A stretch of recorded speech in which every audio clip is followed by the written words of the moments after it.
একটু বসে বলতে হবে, আমাকে অনুমতি দিলে। রাষ্ট্রপতি তো আমাদের পক্ষে কথা বলেছেন, রাষ্ট্রপতি তো আমাদের বিরুদ্ধে বলে নাই, আপনাদের বিরুদ্ধে বলে নাই, এই সংসদের পক্ষেই কথা বলেছেন রাষ্ট্রপতি। মাননীয় স্পিকার, জি, আমি মাননীয় সদস্য, আপনার শারীরিক অবস্থা সম্পর্কে আমরা অবগত, আপনি বসে বলতে পারেন। ধন্যবাদ আপনাকে।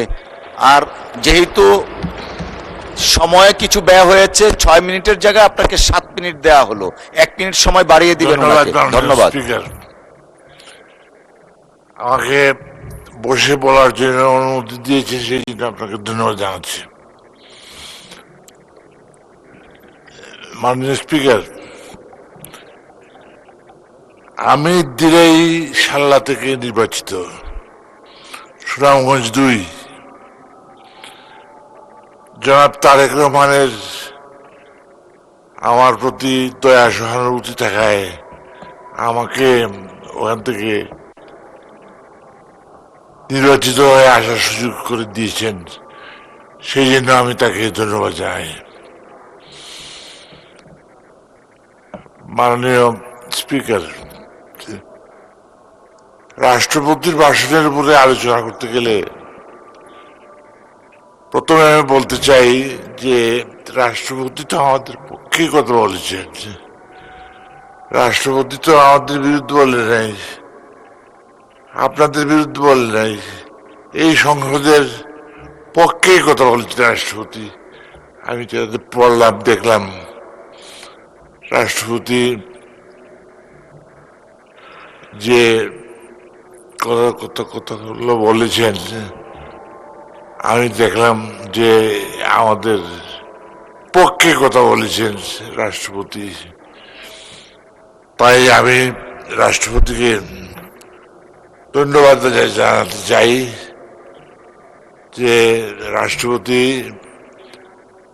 আমাদের জনগণের পক্ষেই কথা বলেছেন, সেই জন্য তাকে ধন্যবাদ না দিয়ে পারা যায় না।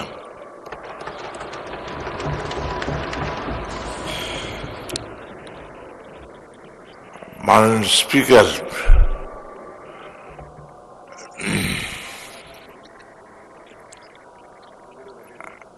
আমার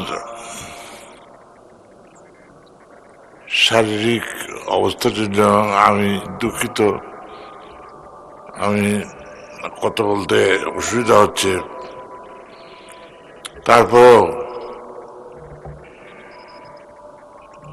কিছু কথা বলে আমি সবার সাথে থাকতে চাই, সবার সাথে সুর মিলিয়ে কথা বলতে চাই।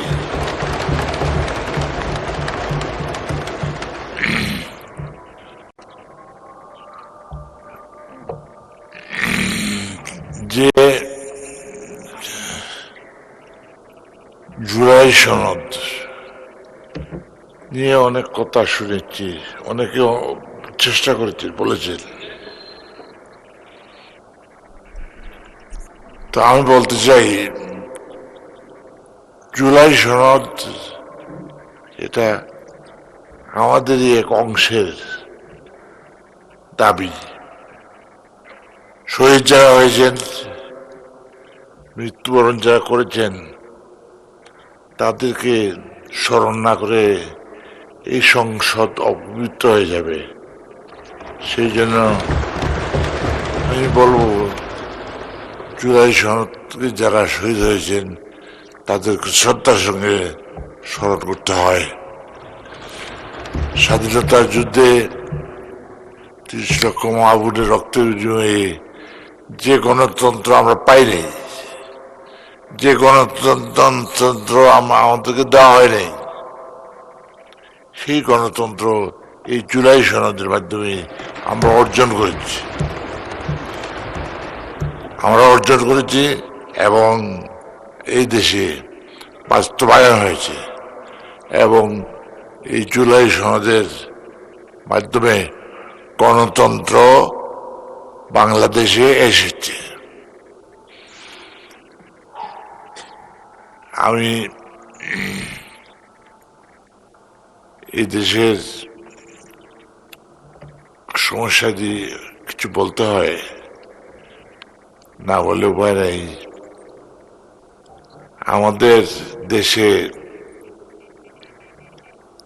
রাষ্ট্রপতির ভাষণের পরে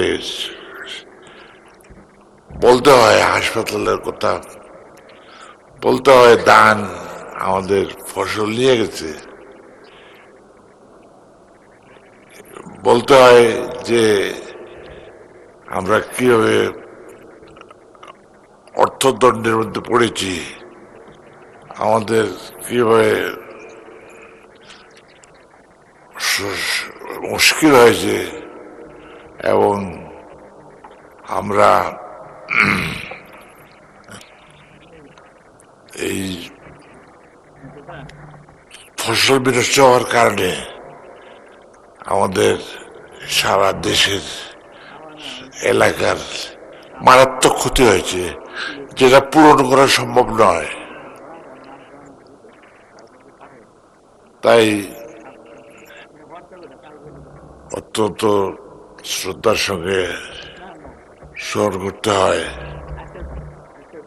আমাদের হাসপাতালের কথা, বলতে হয় আমাদের ডাক্তার নেই, চিকিৎসকের অভাব, নার্স নাই, এবং মারাত্মকভাবে বিঘ্নিত হচ্ছে, চিকিৎসা থেকে বঞ্চিত হচ্ছে আমাদের দেশের মানুষ, আমাদের এলাকার মানুষ। তাই বলতে হয় যে ডাক্তারের ব্যবস্থা করুন, স্বাস্থ্যমন্ত্রী সাহেবকে বলতে হয় দয়া করে নার্সের ব্যবস্থা করুন, দয়া করে অপারেশনের ব্যবস্থা করুন। এটা আমাদের মৌলিক অধিকার। জি, ধন্যবাদ মাননীয় সদস্য, অসংখ্য ধন্যবাদ আপনাকে।